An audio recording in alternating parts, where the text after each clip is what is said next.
मैं तो चला। हेल्प कर।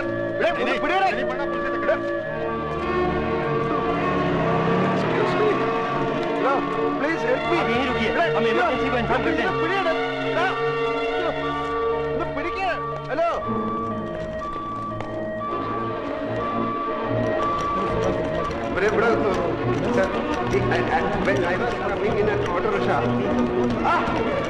എനിക്ക് അറിഞ്ഞൂടെ ശരിക്കും actually I have no accident has come എനിക്ക് അത് ഞാൻ എനിക്കൊന്ന് പോകണം.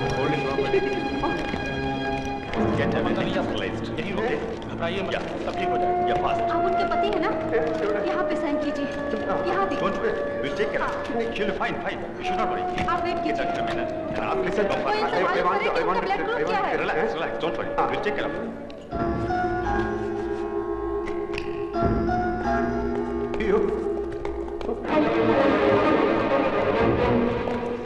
ये है general ward.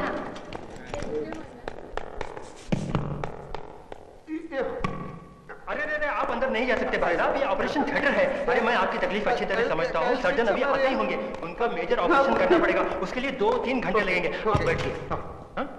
He is very upset. Don't allow him to go out. Okay? Yes, doctor. Actually, myself and my friend coming auto rickshaw. ये आपका बैग है ना? No. इसे अपने पास ही रखिए। No. എമർജൻസി സർജറി എന്ന് പറഞ്ഞ് ഹോസ്പിറ്റലിൽ വന്നപ്പോഴാണ് എനിക്ക് ആളെ മനസ്സിലായത്. ആ അല്പം സീരിയസാ. വേണ്ട വർമ്മ സാറിനോട് ഇപ്പൊ പറയണ്ട, ഇവിടെ വരട്ടെ എന്നിട്ടാവാം. ഹസ്ബൻഡ് ഇവിടെ ഉണ്ട്, ഞാൻ കണ്ടില്ല. ആ വെളുപ്പിനുള്ള ഫ്ലൈറ്റിനല്ലേ എല്ലാവരും വരില്ലേ? അതാ നല്ലത്. ആ ഓക്കെ.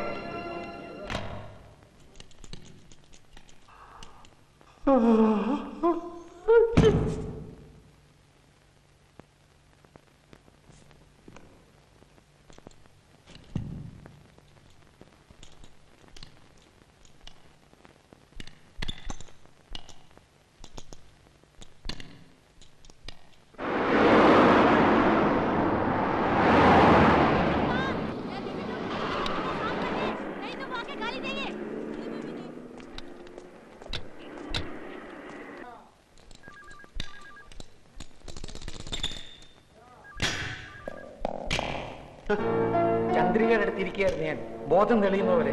ആ സാർ ഞാൻ ആക്ച്വലി സാർ ഞാൻ ചന്ദ്രികയുടെ വീട്ടിൽ നിന്ന് എല്ലാവരും വന്നിട്ടുണ്ട്. സാർ ഞാൻ എല്ലാം തുറന്ന് പറയുന്നത് ഒന്നും പറയണ്ട, ഒക്കെ കഴിഞ്ഞു. വർമ്മ സാർ ആകെ തകർന്നിരിക്കുക. ഒന്നും പറഞ്ഞവരെ ഞാൻ അവരുടെ അടുത്ത് എന്ത് ചെയ്തു? ഞാൻ പറയുന്നൊന്ന് കേൾക്കണം സാർ. കുഴപ്പമില്ല, എല്ലാം ഞാൻ അവരോട് പറഞ്ഞു കഴിഞ്ഞാൽ ആൽഫി ഒന്ന് കാണണമെന്ന് പറഞ്ഞിരിക്കുകയാണ്.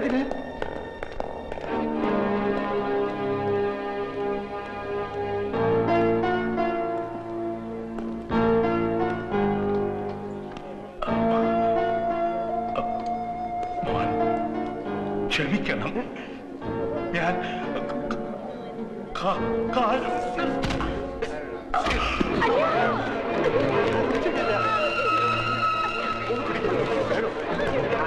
आईसीयू में लेके चलो, ऑक्सीजन देना है.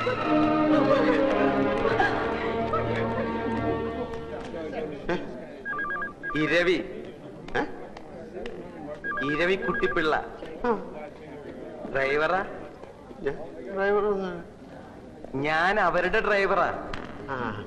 ഞാൻ അക്കൗണ്ടന്റാ, ശങ്കരക്കുറുപ്പ്. എനിക്കൊരു കാര്യം പറയാനുണ്ട്. ഹെൽമെറ്റ്. Thank you. ആൽഫി വിളിക്കണു. ആൽഫിക്ക് ചന്ദ്രിയെ കാണാൻ ഇപ്പൊ കാണാം. എനിക്ക്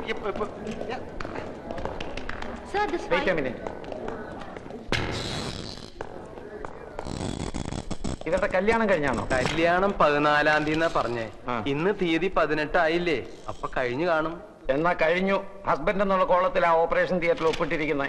ഇനിയിപ്പോ ഒന്നും ചിന്തിക്കാനില്ല. ചന്ദ്രകുഞ്ഞിന്റെ കാര്യം അല്ല ചേട്ടാ, ഒന്നും പറയാറായിട്ടില്ല. കൈയും കാലും ഒക്കെ തളർന്നിരിക്കുക. എന്റെ ഭഗവതി, കോടിക്കണക്കിന് സ്വത്തിന്റെ ഒരേ ഒരു അവകാശിയാ. അത് നേരത്തെ ആലോചിക്കണമായിരുന്നു. കോട്ടപ്പുറത്ത് കോവിലകത്ത് സുഖമായിട്ട് കഴിഞ്ഞ ആ കുടുംബത്തിലെ ഒരേ ഒരു അവകാശി, അതിനെ എന്തിനാ ഇപ്പൊ ഇങ്ങോട്ട് പറഞ്ഞേച്ചത്? സാറേ, വർമ്മ സാറിന് ബിസിനസ് മുഴുവനും മോളെ ഏൽപ്പിക്കണം എന്നായിരുന്നു. ഇവിടെയല്ലേ എൻ്റെ ഓഫീസ്. ഇവിടെയാണെങ്കിൽ വലിയൊരു ഗസ്റ്റ് ഹൗസ് ഒഴിഞ്ഞെടുക്കാൻ. അവിടെ താമസിച്ചുകൊണ്ട് ബിസിനസ് പഠിക്കട്ടെ എന്ന് അവർ തീരുമാനിച്ചു. മാനേജിംഗ് ഡയറക്ടറായിട്ട് ഇങ്ങോട്ട് അയച്ചു. ഇവിടെ വന്ന് ഈ നസ്രാണി ചെക്കനെ അങ്ങ് പ്രേമിച്ചു.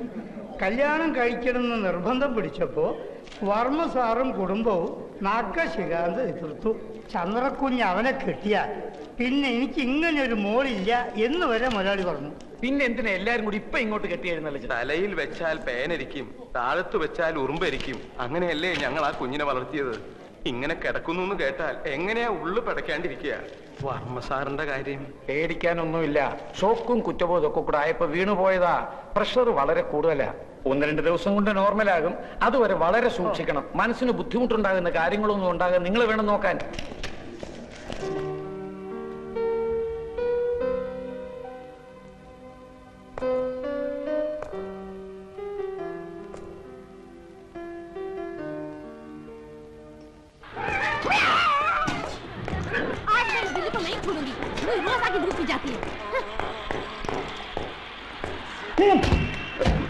എവിടെയായിരുന്നു ഇന്നലെ രാത്രി മുഴുവൻ?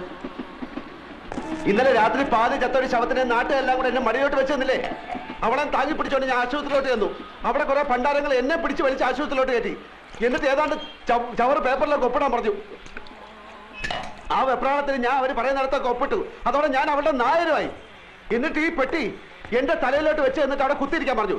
എങ്ങനെയെങ്കിലും ഇതും കൊണ്ട് രക്ഷപ്പെടാന്ന് വിചാരിച്ചപ്പോൾ നിന്റെ മുടിഞ്ഞ മാമ ഒലക്കയുടെ മൂടും അന്വേഷിച്ചോട്ട് കുറെ പോലീസുകാരായിട്ട് അവിടെ കറങ്ങി നടക്കുന്നു. ഇനി അയാളുടെ കണ്ണി പെട്ടിട്ട് പുലിവാലാക്കണ്ടെന്ന് കരുതി നിധി കാക്കുന്ന ഭൂതത്തെ പോലെ ഈ പെട്ടിയും കെട്ടിപ്പിടിച്ചോണ്ട് ഞാൻ അവിടെ ഇരിക്കുക. നേരം വെളുത്തപ്പോ അവളുടെ തന്തയും കുറെ ആൾക്കാർ ഒരു പട പോലെ അലറി വിളിച്ചോണ്ട് ആശുപത്രിയിലോട്ട് വന്നു. ആ തന്ത എന്നെ കണ്ടത് അലച്ചില്ലേ എന്റെ കാലിലോട്ടും പിന്നെ അവിടുത്തെ തലയും കുത്തി താഴോട്ടും. വെട്ടിയിട്ടവൾ ഒരു സൈഡിൽ പെണ്ണും അവസാനത്തെ വലിയ വലിച്ചോണ്ട് തന്ത അപ്പുറത്തും. ആ തക്കത്ത് ഞാൻ പെട്ടി എടുത്തോണ്ടെങ്കിൽ ചാടി. അവൾ ഏതാണ്ട് കോടീശ്വരന്റെ മകളാണെന്ന് പറഞ്ഞ അതിനൊന്നും എഴുത്തി. നീ ആ പെട്ടി തുറന്ന് നോക്ക്. അതിനകത്ത് എത്ര രൂപയുണ്ടെന്ന് എനിക്കറിഞ്ഞൂടാ. ചെറുതാണെങ്കിലും വിലയുള്ള പെട്ടിയാ. അകത്ത് കാര്യമായിട്ട് എന്തെങ്കിലും കാണാണ്ടിരിക്കില്ല. നിനക്ക് എന്റെ പേരറിയോ? അപ്പക്കുട്ടൻ നായര്. അത് പണ്ട്. ഇപ്പൊ ആൽഫി. ആൽഫി അതെന്തോ തിന്നുന്ന സാധനത്തിന്റെ പേരല്ലേ? അല്ല, അത് കുൽഫി. അതെ, കുൽഫി. ഇത് ആൽഫി, ആൽഫ്രഡ് ഫെർണാണ്ടസ്. ആ പെണ്ണ് തന്തയായിട്ട് പിണങ്ങിയിട്ട് പ്രേമിച്ച് കെട്ടിയവന്റെ പേര്. അപ്പൊ അവനോട് പോയി? ഈടെ അവനെ ആരും കണ്ടിട്ടില്ല. അതല്ലേ എല്ലാരും കൂടെ എന്നെ പിടിച്ച് അവനാക്കിയത്. എന്നാലും അവനവിടെ പോയി? ഈടെ അവനെ ആരും കണ്ടിട്ടില്ലെന്ന്. ഈ പെണ്ണ് മാത്രമേ കണ്ടിട്ടുള്ളൂ. അവള് കണ്ണും മൂക്കും തളർന്ന് നടക്കുന്നതുകൊണ്ട് വാ തുറന്നൊന്നും മിണ്ടാൻ കഴിയുന്നില്ല. എന്റെ ഗതികേടല്ല എന്ന് പറയാം. എന്നാലും അവനവിടെ പോയി? അവനെ കണ്ടിട്ടില്ലെന്ന് പറഞ്ഞാ തുറന്നു. ഇതെന്താ വലിയ പെട്ടിക്കകത്തൊരു ചെറിയ പെട്ടി? പെട്ടിയല്ലടാ, കമ്പ്യൂട്ടർ.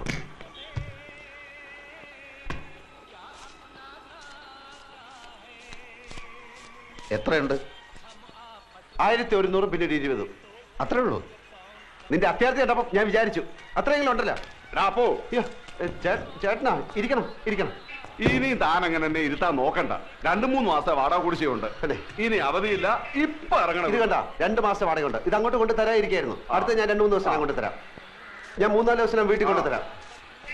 2 ദിവസം കഴിഞ്ഞ് 2-3 ദിവസം വീട്ടിൽ കൊണ്ട് തരാം. ആ ശരി. വാടാ. അത് പോയി. ദേ ചെക്കും ബാങ്കിന്റെ ബുക്കും. എവിടെ?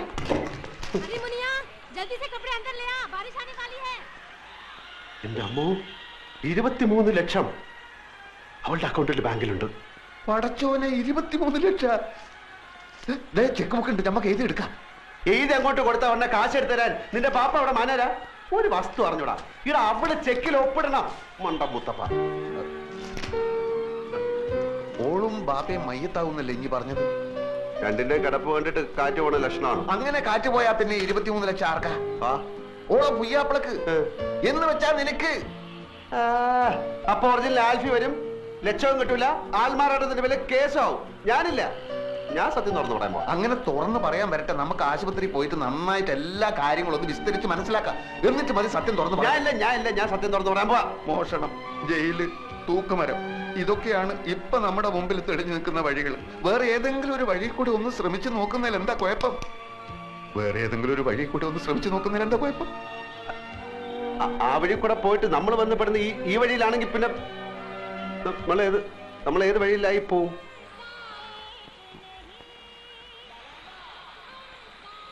പോയി നോക്കണോ?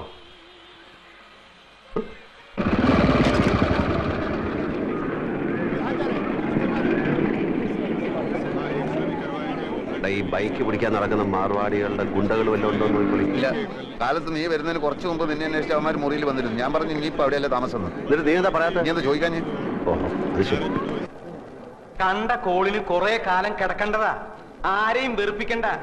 ബാഗിനകത്ത് മൂടി വെക്കാനല്ല, കാശും തന്ന് തന്നെ കണക്കപ്പിള്ള എന്ന് പറഞ്ഞ് ഇവിടെ കുത്തി നിർത്തിയിരിക്കണേ. ആവശ്യത്തിന് കൊടുക്കാനാ. ഇവിടുത്തെ പണിക്കാരെ ആരെന്ത് ചോദിച്ചാലും അത് അങ്ങോട്ട് കൊടുക്കുക. അയ്യോ, എവിടേക്കാ പോണേന്ന് വെച്ചാ പറഞ്ഞിട്ട് പോണ്ടേ. ഫോൺ നമ്പറും ഇല്ല, അഡ്രസ്സും ഇല്ല. എന്താ കാര്യം? വർമ്മ സാറ് ബോധം വന്നപ്പോ മുതൽ നിലവിളിക്കുക, ആൽഫി ആൽഫി. ഞാനിപ്പോ അതിനെന്ത് ചെയ്യണം? ഒരച്ഛന്റെ വിഷമം മനസ്സിലാക്കണം. പറയുന്നത് കേൾക്കല്ലാതെ മറിച്ചൊന്നും പറഞ്ഞ് അങ്ങേരെ വിഷമിപ്പിക്കരുത്. ഞാൻ മോന് പുണ്യം കിട്ടും. വാ വാ.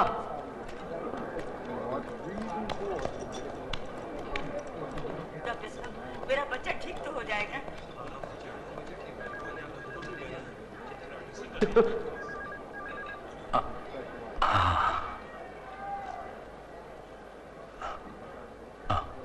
അടുത്ത് വരൂ.